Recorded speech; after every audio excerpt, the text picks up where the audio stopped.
Well, cheers, I do, buckaroos, and how the heck are you? As promised, I had a ounce and a half pour of this Catoctin Creek Roundstone Rye, 80 proof, single barrel rye, small batch.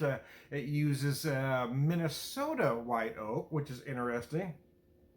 So the spice notes I got back in from the barrel spice, I should have mentioned during that video, and I didn't. But Missouri white oak really gives you a tremendous amount of cinnamon, whereas I didn't get that from this particular whiskey, even though it is a young whiskey. But I did get a nice amount of baking spice in the finish. It was a nice spice blend at the end. So as promised, so I did want to have a Manhattan with this. So what I've got here is I've got a 2¼ ounce pour. I've got a 1/4 ounce sweet vermouth. I've got about 4 dashes of Regan's orange bitters. I've got 1 Luxardo cherry.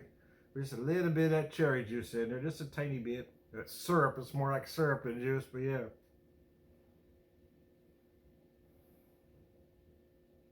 The nose is wow. Very articulate, Tom. The best you can do is wow. Anyway, oh man.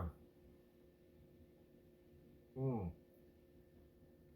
So I'm serving this straight up, which basically means chilled, but I didn't. It's not on the rocks. I didn't leave ice in it, but yeah, I did chill it first.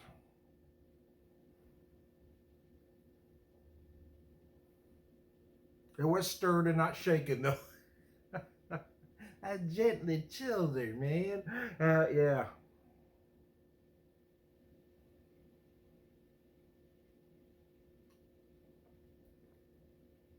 Oh, that's nice.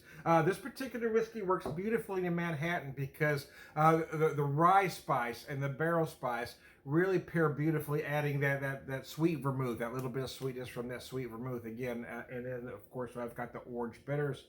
Use whatever bitters you like, right? A lot of people want traditional Angostura. There's nothing wrong with that.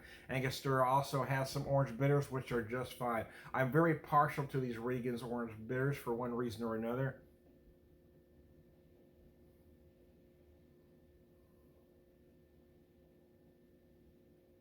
And I think I just like the way they work in a Manhattan. But the cocktail police aren't going to show up at your house if you're making it a little bit different than a bartender might suggest, or some recipe in a book, or online.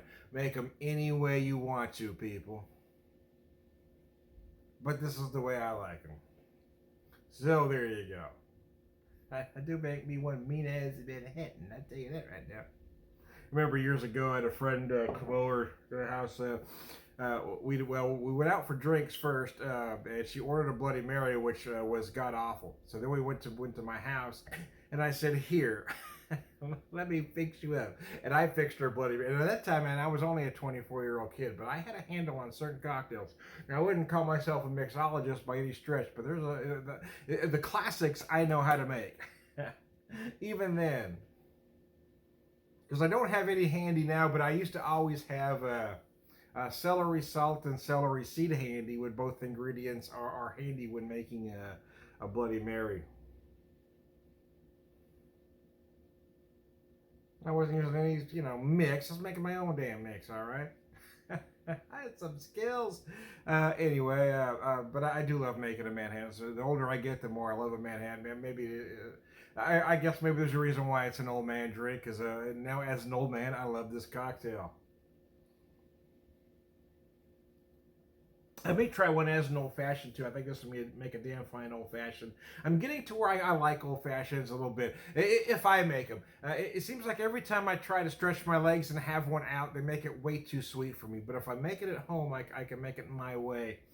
And well, when I make them at home, I've made my own simple syrup out of raw sugar, and I prefer that. Some will use some will just use sugar and muddle it. Some will use a sugar cube. Some will use other simple syrups that use corn syrup, high fructose corn syrup, which isn't pleasant to me. But when I make my own, I like the way I do it, and I can control the sugar.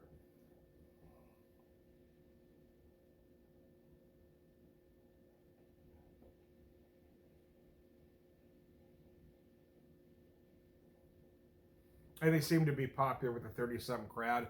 But I got to admit, I am more partial to a Manhattan. I love the classic Manhattan.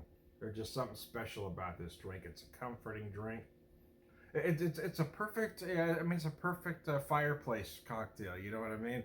It is a perfect fall winter cocktail. There is none better in my opinion.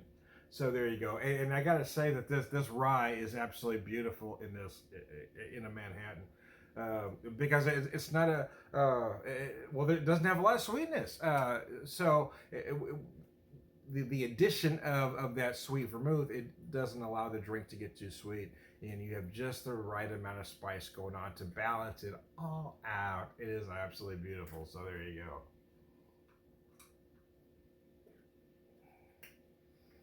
And you want to get the right amount of chill on this, right? This is not a drink that you need to freeze the bejesus out of. You know what I mean? It doesn't have to be ice cold, which is why you don't typically order this drink on the rocks. Although I have seen some bars serve it on the rocks. And it's also a drink that I mean, you don't have to drink in 5 minutes. I mean, I've when I was in Kansas City, I had one at Tomstown Distillery, which was the best Manhattans I've ever had out in my life, if not the best. But I mean, I sipped that drink. I just kind of, relaxed and enjoyed the atmosphere and the ambiance for about 30 minutes. I mean, I didn't worry about it warming up because the drink was perfect. But you do want to start it with a nice chill and drink it at your leisure. But it's not going to get harsh as it warms. And you don't want that ice in there watering it down. So there you go. I am Tom the Whiskey Whisperer, Whiskey Evangelist, prolific whiskey drinker. Purveyor wisdom all around. Good God. Cheers.